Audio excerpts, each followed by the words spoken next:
Hey everyone, Aaron Rift here from NoDQ.com. This is our official Survivor Series recap show.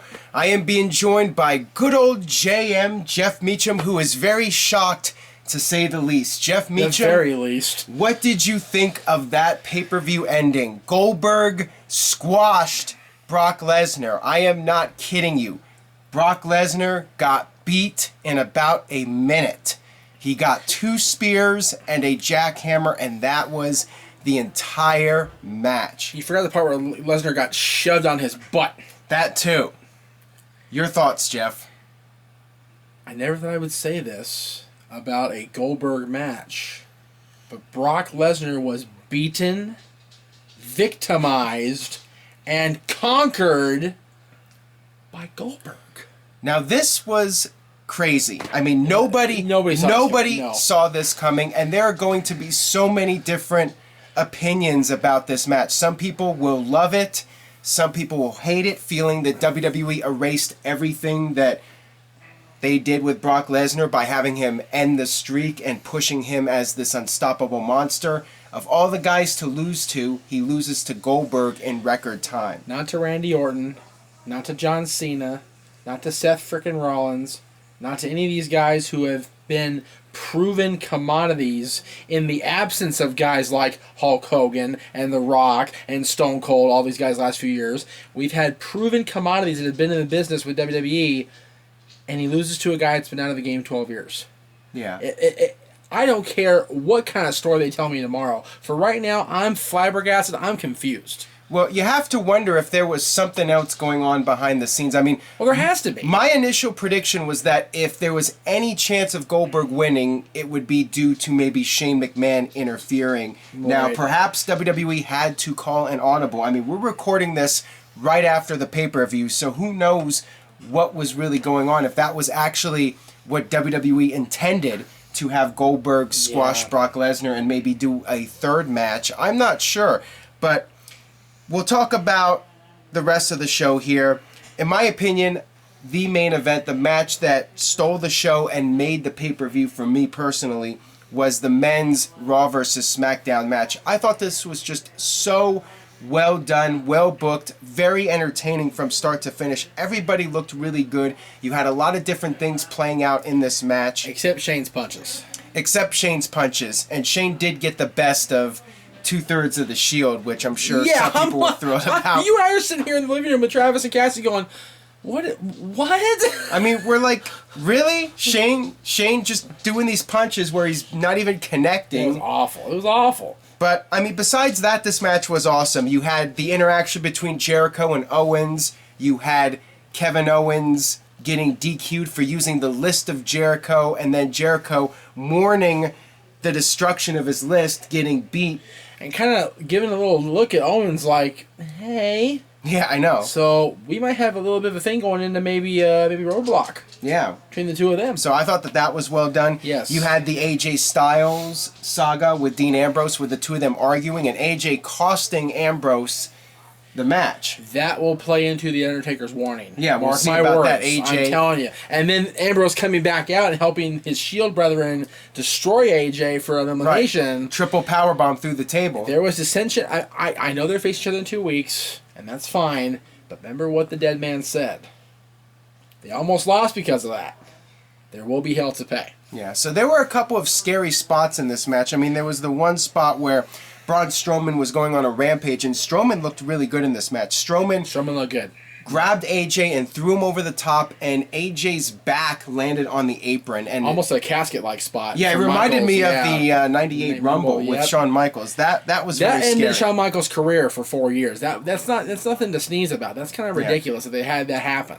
And then, of course, the big spot was Shane McMahon doing the coast-to-coast, jumping off the top rope, Roman Reigns countering it into a spear, but it just did not look right. I mean, Roman was off with the timing. I mean, I guess you could say they were both off with the timing. It did not look pretty. It was, and it wasn't even a matter of them, having Shane be pinned. Shane was instinctively throwing his shoulder up to kick out of the move. He was Looney Tunes. Yeah, you could see it with his eyes. It was really bad. The referee was like, "Yeah, you're done. It's over." Yeah, so Shane was just eliminated from the match because of the injury. Yeah, so it was ugly. That was pretty brutal. And then you had the stuff. And that's my whole problem with him being in the match in the first place. He is in his late 40s. Yeah. And he's not Undertaker where he's been wrestling most of that time. He's a corporate individual. He's been out of the game for a long time as far as in the ring goes. He shouldn't be doing that kind of shit. Right. Stuff. Sorry, I apologize, YouTube. Sorry, YouTube. I love you, YouTube. I forgive you, Jeff. I forgive you. I'm sorry. Hopefully the YouTube police will. Hopefully they will too. But it's just so ridiculous that Shane McMahon at his age and his current skill set is doing stuff like that. It's right. It's bogus. Yeah. So then you had the stuff with the Wyatt family. You had it down to Roman Reigns by himself against Bray Wyatt and Randy Orton. You also had Luke Harper on the outside, and he was assisting them, and I like that storyline. So Randy Orton ended up taking the bullet for Bray Wyatt. He did. I thought that was impressive, that Randy Orton is dedicated enough to the Wyatt family cause to take the bullet. Yeah, so that, for now, Randy Orton is still part of the group, and looks like he is dedicated. Solidly behind Bray Wyatt. So we'll see if that lasts, or if this is all part of Randy Orton's plan, but one would think that this means he is serious about being aligned with the Wyatt family. Really, really interesting stuff. So a lot of different things happening in this match, and let's not forget about the mascot, James Ellsworth, who was under the ring, and he grabbed the foot. Yes. He grabbed the foot of Braun Strowman to cause Strowman to be counted out, and then Strowman just absolutely destroyed Ellsworth. I was going to say, beyond Ellsworth causing elimination, Ellsworth caused his own death. Yeah, so Ellsworth signs a contract and then gets destroyed. Go figure. It's funny, Cassie was mentioning that he almost got thrown on the stairs. I saw a replay later as we were getting ready to watch Goldberg Lesnar. I was on my phone. The stairs were kind of like over here like this. Ellsworth came to the table and he landed like his legs are going toward the stairs. So it was close to something really bad happening. Yeah. And let's not forget about that really cool RKO. Seth Rollins was doing the frog splash that Randy countered into the RKO. That was awesome. I think Seth Rollins should just avoid high spots with Randy Orton anymore. Yeah, that might be a good idea. Because that's twice now, buddy. Yeah, I know. Enough of that He's really... he's not doing so well. He's got your number when you're in the air, Rollins. Just don't do that anymore. Yeah, exactly. So let's talk about let's go back here because we were starting at the end of the show. Go back to the beginning. Yeah, let's go back to the beginning. We had the two kickoff matches, the 6-man cruiserweight match, which was really nothing much, but it was all right. It was entertaining for what it was. We had somebody in the house tonight that hasn't watched wrestling off and on in about 4 years, and he was asking about the cruiserweights, and he said, "I've heard it's been a failure." I'm like, matches like that, I go, yeah, kinda. Yeah, I mean, it's very disappointing how we saw this great cruiserweight tournament play out over a few weeks on the network, and then they're brought to TV, and it's exactly what we feared. Watered down, not as good as we saw on the Classic, and it's just not the same. Yeah, I mean, the thing is, the characters, people are not really invested in the characters, and the crowd was more focused on doing the Ty Dillinger 10 every time the referee was doing his count, which was getting annoying in my opinion. After one or two matches, it was starting to get old. You notice though in that men's Raw versus SmackDown match, they were not doing it. And you know what? They weren't doing the Goldberg Lesnar match either. Well, they did not have the time to. Oh, that's right. That is true. Because it was a minute 25. Yeah. So, anyways, going back to that men's Raw versus SmackDown match, I thought that was one of the best Survivor Series matches WWE ever produced. I thought it was so well done. Yeah. And it's right up there. Among the best elimination matches. I would say it's the best one since the whole era where Orton was the sole survivor every year. Like 2003, 2005. 2004. I would However, totally agree with that. The one from 2 years ago, the Authority versus Cena's team, I think this one was really better. well done. I think this one but was this better. one, if you let me make my point. Well, this maybe one I don't was want better. to. Well, yeah. Hey, I'm here too. Maybe I want to be a this jerk isn't today. WQA&V or whatever the hell it's called. I know. I got to share the spotlight. Share the spot with me a little bit here. I know. I'm on hiatus right now because of school, so I'm enjoying getting my jollies here. That match was good 2 years ago. The drama was real, but this match was better technically. Yeah, I think. I agree. So next up, we had the other match, which was on the kickoff: Kane versus Luke Harper. Kane won with a chokeslam. Very basic match. The pay-per-view kicked off with the women's Raw versus SmackDown match, and Nikki Bella was taken out backstage by somebody. Now, was it Natalya or was it somebody else? I guess that's going to be the follow-up. Of course, Natalya stepped in and said, she'll take Nikki's spot on the team. I got your back, Nikki. Yeah, so, right in the back with a hit. Nia Jax looked impressive in this match. She had her moments. The people that were the weak links ended up being the weak links. Like for the Alicia most Fox, part. like Carmella. Yeah. They ended up being like one of the first few out, and that made sense to me.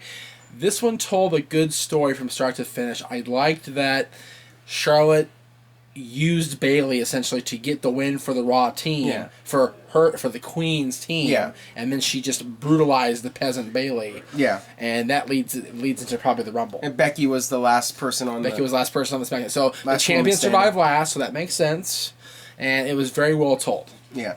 And then, of course, after the match, they work together during the match. After the match, Charlotte attacks Bayley, and that sets up their match. So, this was fun. Bayley did most of the work at the end there, and Charlotte let Bayley do all the work. Yeah. As a queen should, let her subjects do the work for her. Right. And then next up, we had The Miz versus Sami Zayn for the IC title. A lot of people thought the titles were going to switch. The IC title would go to Raw, and the Cruiserweight title would go to SmackDown, but that was not the case. I actually predicted the titles to stay put. Yes, you did. And that's what happened here. Sami Zayn really over, of course, in Canada, and you had Maurice distracting Sami Zayn. Sami had the figure 4 on Miz, and Maurice rang the bell, and that led to the distraction. Well, but that should have been over because Maurice is Canadian too. So that should have been a huge pop for Maurice. I think she got a decent reaction. She did. Yeah. Miz does whether we want to or not. We like Miz in spite of ourselves, I think. We love to hate the Miz. we do. Despite, we might not want to admit it, but he's really been having a great 2016. He's been the MVP of SmackDown, I think, honestly. Well, that's high praise right there. I think he is. The other match, Him of course, the Cruiserweight match, Brian Kendrick versus Kalisto. Not much to say about it.